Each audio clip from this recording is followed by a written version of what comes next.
Pocket FM पर आप सुन रहे हैं देव वैरागी की सस्पेंस भरी कहानी द अननोन कॉलर, मेरे यानी अद्वैत के साथ।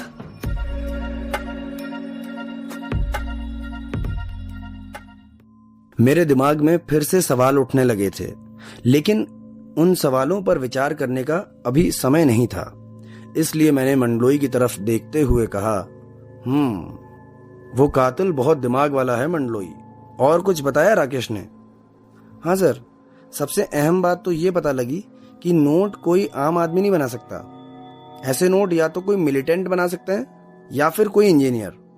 मंडलोई की बात ने मुझे अपनी कुर्सी से खड़े होने के लिए मजबूर कर दिया। मैंने खड़े होते हुए मंडलोई से कहा, हमें पहला सबूत तो मिल गया है मंडलोई, उस कातिल के खिलाफ। उसका ये जो टैलेंट है ना, यही हमें उस तक पहुंचाएगा। तो अब आगे क्या करना है सर? मेरा मतलब है कि ये शहर में तो बहुत सारे छोटे मोटे ऐसे इंजीनियर घूमा करते हैं, हम किस किस को पकड़ेंगे सर? मैंने अपने दोनों हाथ टेबल पर रखते हुए कहा, सबसे पहले तो शहर में जितनी सॉफ्टवेयर की कंपनी है, वहां जाकर वहां पर काम करने वाले हर एक शख्स की डिटेल लेकर आओ। कोई ना कोई तो होगा जो औरों से अलग दिखेगा।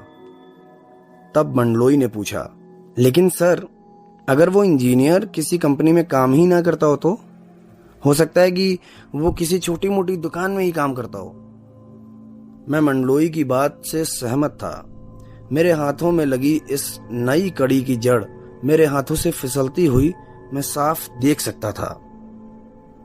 शहर में इतने इंजीनियर इंजीनियर थे कि उनमें से उस एक दरिंदे को पकड़ना बहुत मुश्किल था।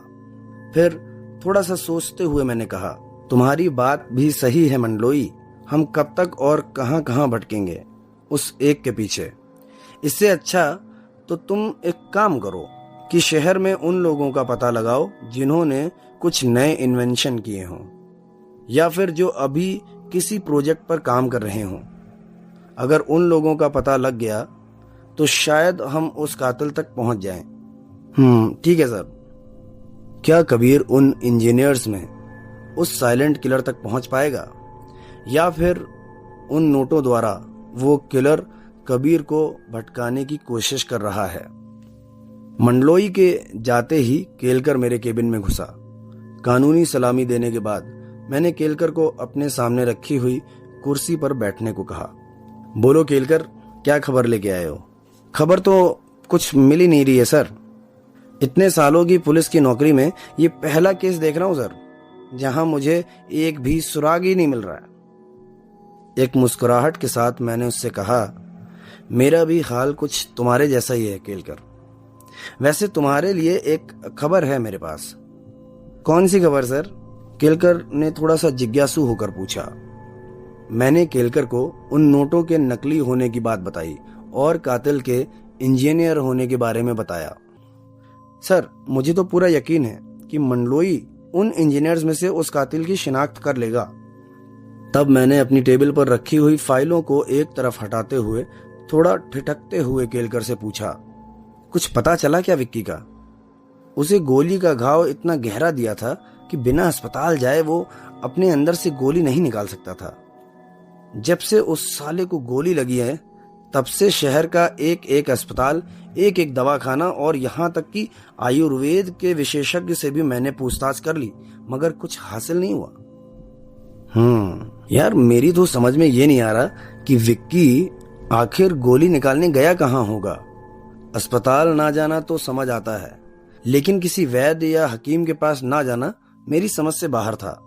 मैं पेपर वेट को घुमाते घुमाते सोच ही रहा था कि तभी मेरे दिमाग में एक वैद्य का नाम आया और मैंने तुरंत केलकर से कहा, हम उन्हें तो भूल ही गए यार केलकर। तब केलकर ने मेरी तरफ एक नई उम्मीद के साथ देखते हुए पूछा, किसे सर? मैंने उसे हंसते हुए जवाब दिया, अरे यार, पंडित रवि मिश्रा जी को। हाँ, याद है सर। केलकर को भी याद आने लगा। उस समय पांडे की तबीयत अचानक खराब हो जाने पर डीसीपी सर ने हमें उन्हीं का पता बताया था। आज फिर वही मिश्रा जी हमें विक्की तक पहुंचाएंगे। तो फिर देर किस बात की है सर, चले मिश्रा जी के दवाखाने। तब मैंने थोड़ा सोचते हुए केलकर से कहा, लेकिन एक प्रॉब्लम है। सुना है कि 2 साल पहले मिश्रा जी ने लोगों का इलाज करना बंद कर दिया है। अब वो किसी का इलाज नहीं करते। अब मेरे मन में ये सवाल आ रहा है कि क्या उन्होंने विक्की का भी इलाज किया होगा या नहीं। सर, आखिरी उम्मीद है मिश्रा जी। अगर उनके पास से कोई सुराग नहीं मिला तो फिर विक्की को पकड़ना और भी मुश्किल हो जाएगा। अब एक काम करो, चलो फटाफट। मिश्रा जी एक जाने माने आयुर्वेद के विशेषज्ञ थे, जिनके पास कई सारे मरीज अपने अपने रोग लेकर आते थे। उनके पास हर दर्द की दवा थी। अपनी उम्र को परे रखकर वो रोगियों की निस्वार्थ भाव से सेवा करते थे। विक्की भी उन्हीं के पास गया होगा इलाज करवाने। ऐसा सोचकर मैं उनके घर की तरफ निकलने लगा। उनका घर दूर था और साथ ही उनका घर मेन रोड के बीचों बीच किनारे से सटा हुआ था। उनके घर के आसपास भी ज्यादा लोग रहते नहीं थे, क्योंकि सारे लोग धीरे धीरे शहर की तरफ बसने लगे थे। केलकर से बात करते करते मैं उनके घर पहुंच गया। उनका घर छोटा जरूर था, लेकिन उस घर में घुसते ही एक सुकून सा मिलता था। उनका घर कंडों से बना हुआ था और उसके ऊपर लिपी हुई लाल मिट्टी से दिल के साथ साथ रूह को भी ठंडक मिल जाती थी। लेकिन आज शायद मेरे नसीब में वो सुकून नहीं था, क्योंकि मिश्रा जी के घर के दरवाजे पर ताला लगा था।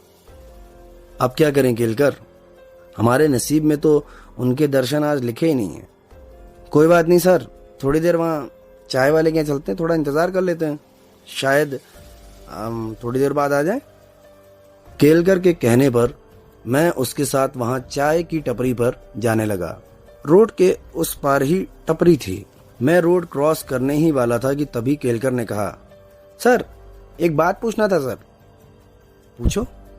तब केलकर ने पीछे पलटकर मिश्रा जी के घर की तरफ इशारा करते हुए कहा, ये मिश्रा जी के घर के पीछे की तरफ कोई नाला है क्या? उनके घर के आसपास ऐसी हल्की हल्की बदबू आ रही है। केलकर की बात सुनते ही मैंने केलकर की तरफ देखा और तुरंत केलकर को मेरे पीछे आने को कहा।